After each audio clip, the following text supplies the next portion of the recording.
Flatland by Edwin A. Abbott. A Parable of Spiritual Dimensions. Read by Casual Reviews. Part 1. This World.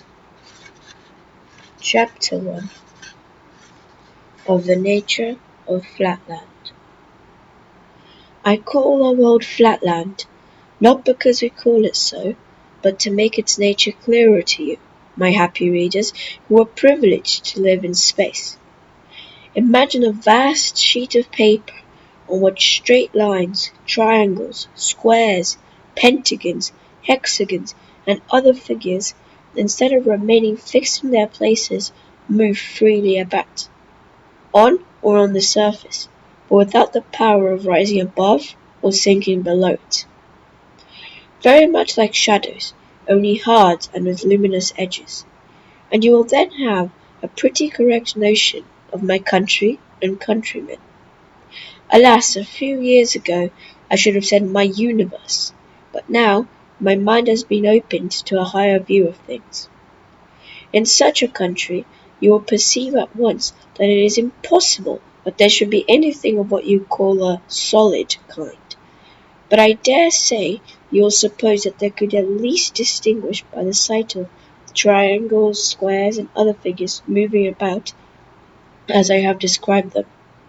On the contrary, we could see nothing of the kind, not at least so as to distinguish one figure from another.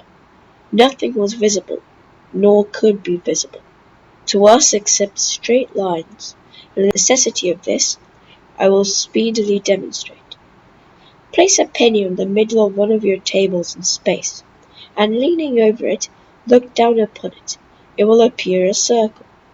But now, drawing back to the edge of the table, gradually lower your eye, thus bringing yourself more and more into the condition of the inhabitants of Flatland, and you will find the penny becoming more and more oval to your view.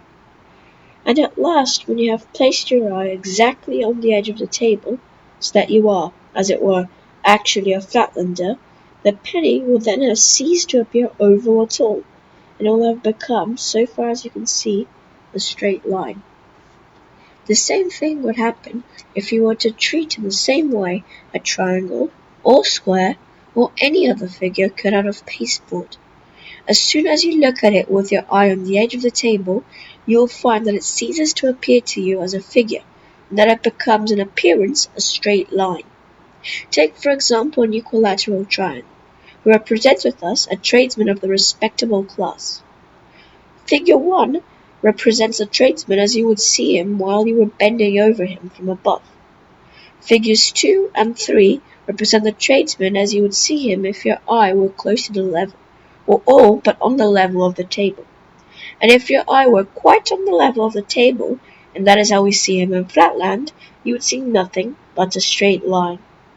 When I was in Spaceland, I hope that your sailors have very similar experiences when they traverse your seas and discern some distant land or coast lying in the horizon. The far-off land may have bays, forelands, angles, in and outs to any number and extent, yet at a distance you see none of these, unless indeed your sun sign was bright upon them, revealing the projections and retirements by means of light and shade. Nothing but a grey, unbroken line upon the water. Well, that is just what we see when one of our triangular or other acquaintances comes towards us in Flatland. As there is neither sun with us, nor any light of such kind to make shadows, we have none of the helps for the sight that you have in Spaceland. If our friend comes closer to us, we see his line become larger. If he leaves us, it becomes smaller. But still, he looks like a straight line. Be he a triangle, square, pentagon, hexagon, circle, what you will, a straight line he looks, and nothing else. You may perhaps ask how under these disadvantageous circumstances we are able to distinguish our friends from one another. But the answer to this very natural question will be more fitly and easily given when I come to describe the inhabitants of Flatland. For the present, let me defer this subject, and say a word or two about the climate and houses in our country. So that was the first chapter of Flatland. I hope you enjoy it. Remember to leave a like, subscribe, and comment down below any other books you want me to read. So, bye.